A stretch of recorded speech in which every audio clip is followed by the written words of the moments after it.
Bonjour Jean-Philippe Tanguy. Bonjour Apolline de Malherbe. Merci de répondre à mes questions dans ce studio ce matin. Vous êtes député Rassemblement National de la Somme et vous êtes vice-président du groupe RN à l'Assemblée. Le RN a-t-il, oui ou non, reçu des prêts de plus de 75 000 € de la part de particuliers à plusieurs reprises et qui n'auraient pas été remboursés dans les 5 ans?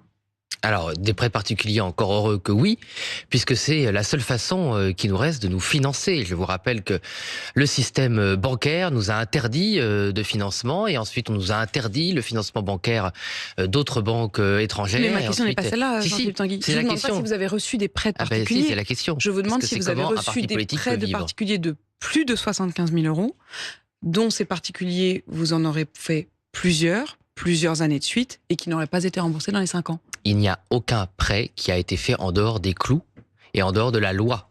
Tant et si bien, aucun. Tant et si bien que la Commission nationale des comptes de campagne a validé tous les comptes financés par ces prêts, a validé tous les comptes du parti politique qui sont déposés et observés chaque année, et que nous leur avons envoyé toutes les précisions nécessaires. Cette Commission nationale des comptes de campagne et des financements politiques, qui certes en effet a validé les comptes, a Et les comptes également des partis. signalé l'an dernier des prêts suspects. Et c'est pour ça que je vous pose cette question. On va évidemment revenir sur ce qui s'est passé hier, sur cette perquisition, mais la question elle est très simple. Les prêts considérés comme suspects, ce sont des prêts qui auraient été faits par des particuliers, mais qui n'auraient pas été habituels. C'est-à-dire qu'on a le droit de prêter, en effet, de manière, alors qu'on est un particulier, à des parties ponctuelles.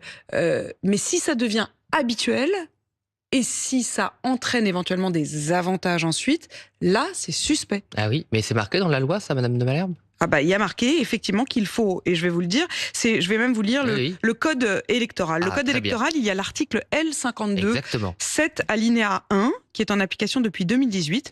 Un décret en Conseil d'État fixe le plafond et les conditions d'encadrement du prêt consenti pour garantir que ce prêt ne constitue pas un don déguisé. Exactement. Un don déguisé, Ça, c'est surtout le taux d'intérêt, ça, Madame de Malherbe. effectivement, ce serait la question du taux d'intérêt et d'éventuelles surfacturations derrière. Oui, mais non, mais pas pour ce qui est... Et que dit le Conseil d'État sur ça, après? 75 000 €. Oui, mais non, sur le caractère habituel, parce que là, vous êtes repassé au montant. Sur le caractère habituel, ce serait le problème. Ça ne serait plus considéré comme habituel si c'est une même personne qui prête à plusieurs reprises Mais ça veut dire aux quoi, mêmes plusieurs parties. reprises? Voilà, vous voyez bien, en fait, que toutes ces dispositions, c'est pour ça que, pour la bonne information, je vous remercie d'avoir été très précise dans les informations que vous donnez aux Françaises et aux Français. Le caractère habituel n'est pas défini.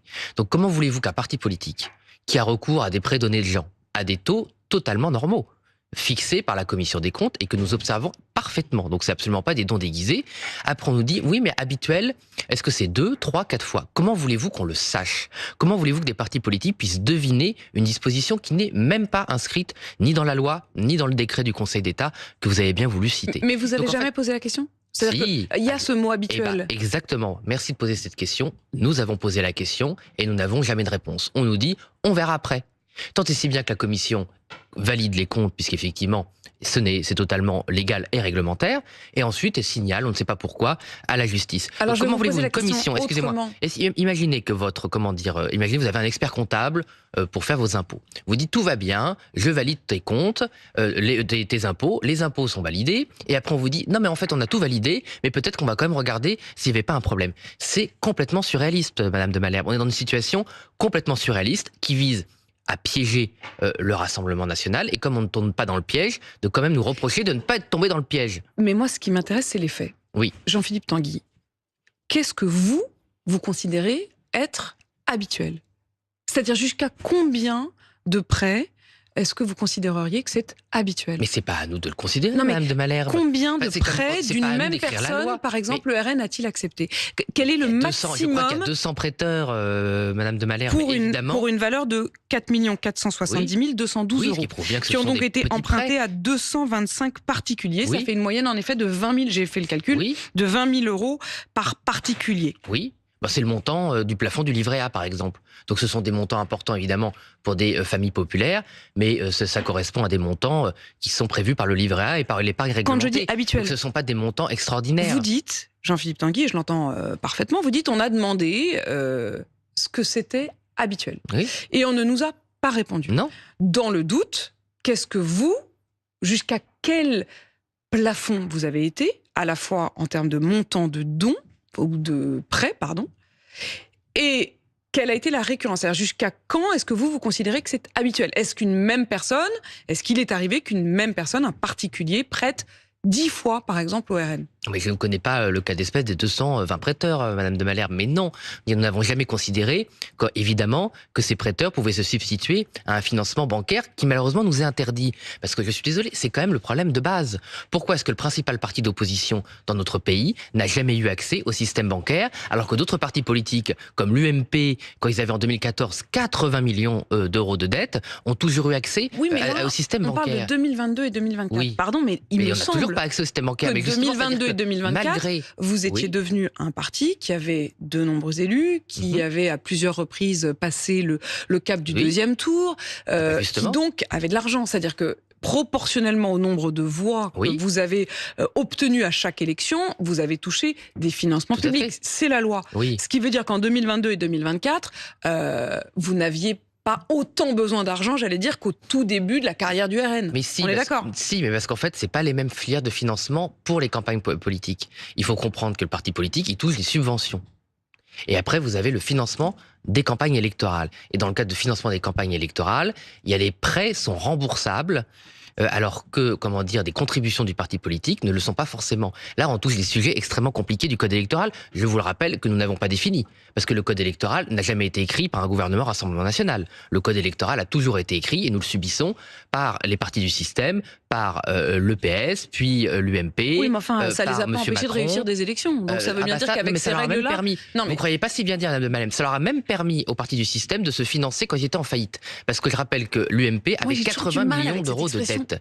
D'abord, j'ai du mal avec l'expression système, parce vous que pouvez pas me, je vois pas en quoi vous n'êtes plus membre, vous, du système. Je l'ai toujours expliqué, je vous ai toujours expliqué, et ça correspond au cas d'espèce, que le système était quand les partis politiques ou au pouvoir détournaient les institutions à leur avantage et pas à l'avantage de la population. C'est une définition très simple du système, qui est très juste et qui correspond malheureusement à ce que nous voyons. La réalité, c'est que si, dans un autre parti, par exemple à l'est de l'Europe, imaginez qu'en Pologne ou en Hongrie, les partis politiques, et en particulier le principal parti d'opposition, depuis 20 ans, étaient privés d'accès au système bancaire français, qui est sous perfusion de l'État sur la même période, étaient privés de se financer autrement. Et maintenant, alors qu'on a trouvé des honnêtes Françaises et Français qui veulent bien nous faire des prêts à des taux définis par la Commission, que ces prêts sont validés par la Commission, et ben même ça on nous le reproche. C'est quoi ces taux? Est-ce que vous savez à quel taux les particuliers ont prêté au RN? En fait, ça dépend de l'inflation, donc pour pas que ce soit effectivement, comme vous l'avez dit, un don, et c'est pas du tout ce qu'on nous reproche, il faut que ce soit supérieur à l'inflation. Donc il y a des périodes où l'inflation était très basse,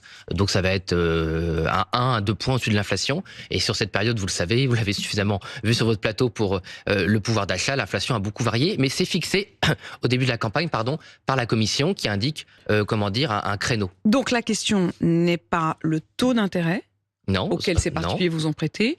La question, c'est bien de savoir s'ils sont devenus des prêteurs récurrents, habituels, et d'une somme qui serait considérée comme excessive, le plafond ayant été fixé à 75 000 euros. Oui, mais on ne nous reproche pas d'avoir franchi ce plafond. Mais la question, c'est habituel. Et donc, on reproche à ces gens d'être devenus des banques. Donc, imaginez que Madame Michu ou Monsieur Robert, pensant aider le Rassemblement National, soit voulu se substituer aux banques. Voilà. Bon. Et en fait, on retourne au problème. La boucle est bouclée.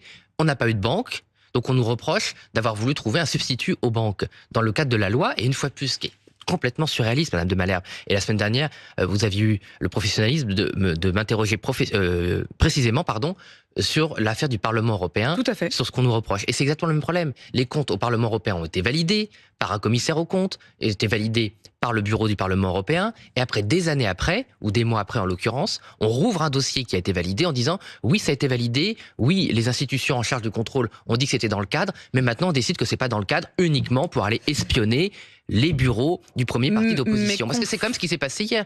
Pendant une journée entière, le bureau du président du parti a pu être fouillé, le bureau de la candidate de l'opposition depuis 15 ans a été fouillé, et tout le monde s'en fiche. Voilà, c'est totalement normal qu'on aille fouiller un bureau, soi-disant pour des prêts qui ont été validés. Mais ça veut dire quoi? Vous sous-entendez que c'est presque une forme d'espionnage ou d'intimidation qui vous est faite? Mais on a été espionné. Espionné? On a été espionné. Les comptes de juges, ou d'un juge en particulier, qui estime qu'il doit connaître toutes les affaires et tous les détails des campagnes du principal parti d'opposition.